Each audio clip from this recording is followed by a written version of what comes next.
जय हिंद।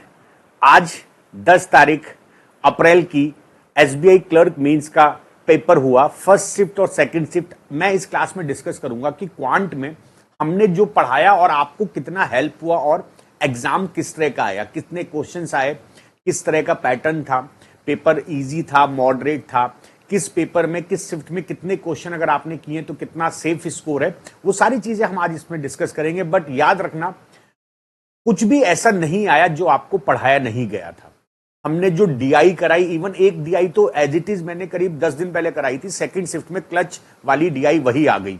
मेरी अभी बात हुई थी, आपने अगर हमारी वीडियो देखी होगी जो हमने एनालिसिस किया, तो उसमें एक डीआई तो सेम वैसी ही आ गई जो हमने क्लास में कराई थी।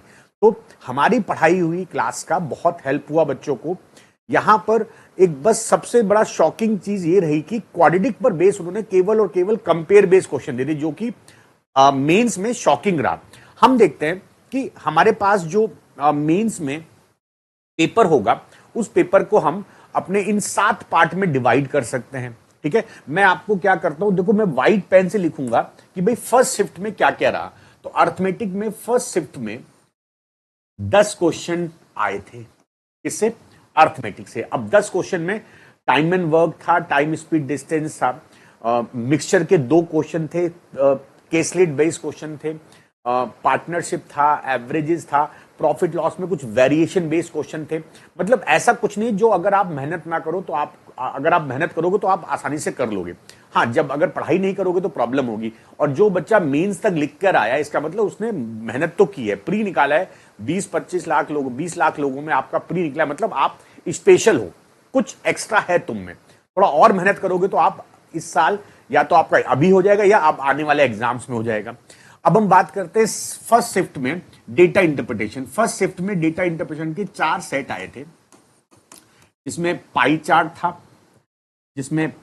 था, बार ग्राफ था और केसलेट डीआई थी, और एक लाइन ग्राफ आया था। इसमें पाई सिंगल था, बार के साथ टेबल मिक्स थी। मतलब मॉडरेट हम बोल सकते हैं, डिफिकल्ट तो बिल्कुल नहीं था। तो हमारे पास 4 सेट आए थे डेटा इंटरप्रिटेशन के। तो हमारे 20 क्वेश्चन ये, 10 क्वेश्चन ये। अच्छा, सीरीज के उन लोगों ने क्या किया था, जैसे मैं आपको लगातार करते आ रहा हूं, हमने जितना आपको लास्ट के 15-20 दिन पढ़ाया था, मैंने लास्ट में ना सीरीज बहुत पढ़ाई थी।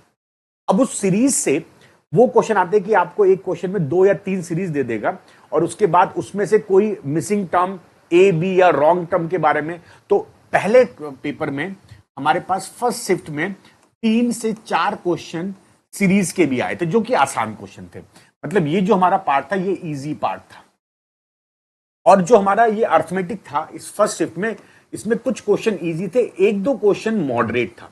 मतलब बच्चा इसमें ये बात समझना है, सिलेक्शन ऑफ क्वेश्चन, इसमें सारे सेट आसान थे, बस थोड़ा सा केसलेट बनाने में प्रॉब्लम आई। तो मैं कह सकता हूं this is easy to moderate, right. अब हम आते हैं स्टेटमेंट बेस्ड। तो इस पर बेस्ड 2 क्वेश्चन आए थे।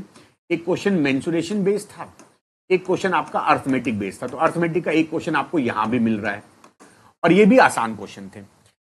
हम आते हैं एल्जेब्रा में। तो एल्जेब्रा में उन लोगों ने क्वाड्रेटिक के क्वेश्चन पूछे थे। अब क्वाड्रेटिक के उन लोगों ने बहुत आसान क्वेश्चन पूछ डाले थे, जिसमें कि कंपेयर बेस्ड होता है ना, जिसमें हम कहते हैं x is greater than y, इस तरह के क्वेश्चन आए थे। तो ये भी आसान पार्ट था। अप्रोक्सीमेशन मॉर्निंग शिफ्ट में 5 क्वेश्चन आए थे, मतलब इतना था कि आप कर सकते थे। क्वांटिटी 1, क्वांटिटी 2 के भी 2 से 3 क्वेश्चन थे। तो अगर हम ये देखते हैं कि उस एग्जाम प्रेशर में ये जो फर्स्ट शिफ्ट था, इसमें आउट ऑफ दीज 50 क्वेश्चन हम ये कह सकते हैं कि 25 प्लस डुएबल थे। प्रॉब्लम पता क्या होती है, हमें यहां पर बोलना बहुत आसान लगता है, हमको यहां बोलना बहुत आसान लगता है कि डुएबल थे, लेकिन जब एक्चुअल एग्जाम कंडीशंस होती है ना, जैसे आपने माना कि आपका प्रॉफिट लॉस बहुत स्ट्रांग है, लेकिन प्रॉफिट लॉस का क्वेश्चन वहां पे टफ आ गया, उसमें आपका टाइम चला गया। तो ये selection and rejection is the key to crack these type of examination. हर बच्चा जो मेंस तक पहुंच के गया, उसने प्रॉफिट लॉस सारी चीजें ढंग से पढ़ी हैं, लेकिन जो डिफरेंस आता है, डिफरेंस होता है वो होता है कि आप कौन सा गलत क्वेश्चन पकड़ते हो। अगर आपने गलत क्वेश्चन पकड़ लिया तो उसमें आपका सारा टाइम चला जाएगा। अब हम बात करते हैं सेकंड शिफ्ट की। तो सेकंड शिफ्ट में भी अर्थमेटिक से 10 क्वेश्चन आए थे। इसमें हम कह सकते हैं कि इजी कम थे, मॉडरेट ज्यादा थे, मतलब ये थोड़ा सा एडवांस था इसमें। अच्छा, इसमें जो सेकंड शिफ्ट में डीआई के 3 सेट आए थे, जिसमें कि एक 2 इजी सेट थे, पाई चार्ट था और लाइन ग्राफ था, साथ में टेबल इंक्लूडेड थी और केसलेट आई थी। तो केसलेट थोड़ी सी मॉडरेट थी, मतलब एडवांस लेवल की थी। और सीरीज में भी इस सेकंड शिफ्ट में 5 क्वेश्चन आए थे। तो जो बच्चे अब एग्जाम देने जा रहे हैं, तो सीरीज को आपको सबसे पहले सेलेक्ट करना है। और सेकंड शिफ्ट में सबसे इंपॉर्टेंट जो मुझे लगा वो ये था कि 10 क्वेश्चन आए थे। इन लोगों ने क्या किया, सेकंड शिफ्ट में ना डीआई में एक सेट कम कर दिया। अब डीआई में एक सेट कम किया तो 5 क्वेश्चन उन्होंने अप्रोक्सीमेशन में बढ़ा दिया, मतलब यहां पर फायदा हो गया बच्चों को। क्वांटिटी 1 क्वांटिटी 2 में बच्चों को क्वेश्चन नहीं दिखे, या जिन बच्चों से मेरी बात हुई वो वहां तक नहीं पहुंच पाए। अलजेब्रा में भी यहां पर सेकंड शिफ्ट में 5 क्वेश्चन कंपेयर बेस्ड आए थे, कंपेयर बेस्ड आए थे। तो मतलब ये पूरा पेपर रहा, मतलब बहुत डिफिकल्ट पेपर नहीं था।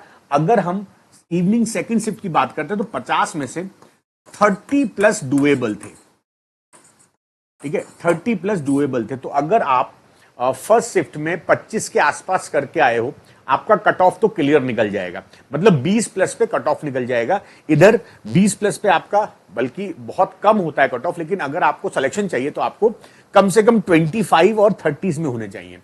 तो मेरे ख्याल से ये जो पेपर हमने अभी देखा, जो आज दोनों शिफ्ट के पेपर हुए, उन पेपर्स में क्वांट मॉडरेट थी, बहुत डिफिकल्ट कोई क्वेश्चन नहीं था। समय पर अगर आप सही क्वेश्चन पकड़ सको, गलत क्वेश्चन रिजेक्ट कर सको, सिलेक्शन आपका पक्का है। मिलते हैं कुछ और वीडियोस के साथ, इस चैनल पे बने रहना, क्योंकि यहां पर आपको आपके एग्जाम में वही पढ़ाया जाता है, आपके एग्जाम के लिए वही पढ़ाया जाता है जो आपके एग्जाम में आता है। धन्यवाद।